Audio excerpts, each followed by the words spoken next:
I catfished a scammer who stole my grandma's money. Then he showed up at my house. When Grandma Virginia called me that Tuesday afternoon, her voice breaking between sobs, she told me she'd sent her entire retirement savings to someone who promised to help her invest in cryptocurrency. Then came the part that made my blood freeze. He said you recommended him, sweetie. He knew so much about you, about our family. $53,000. Gone in 3 wire transfers over 2 weeks because some predator had weaponized her trust in me. I couldn't go to the police because Virginia had willingly sent the money, and I couldn't bear watching her blame herself anymore. So I did something probably stupid. I found Patrick's profile on the dating app where he'd first contacted her, created a fake profile as Janice, and started my own con. It took 6 weeks of playing the lonely widow with inheritance money before Patrick suggested we meet, but not before I'd extracted every detail I could. His real name was Desmond. He operated from an apartment in Newark, and he had an accomplice named Vincenzo who handled the technical side. The interesting part was discovering that Desmond was himself drowning in gambling debts, which meant he wasn't some criminal mastermind, but a desperate man making terrible choices, which somehow made everything worse because he destroyed my grandmother's life to fix his own. I told him Janice lived in my neighborhood and suggested a coffee shop 3 blocks from my actual house.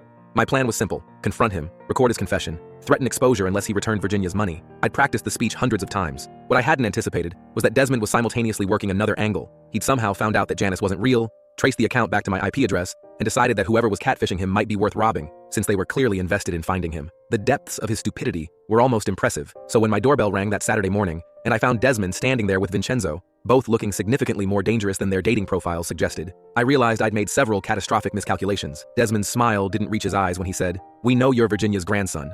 Figured we'd save you the trip." Standing in my doorway, watching them push their way inside, I understood that my anger had led me to create a situation far beyond what I could handle. Vincenzo was already scanning for cameras, while Desmond explained almost conversationally that since I'd wasted 6 weeks of his time, I owed him compensation for the trouble, and if I cooperated, they'd leave peacefully. He gestured around my living room like he was appraising inventory, but here's what Desmond didn't know.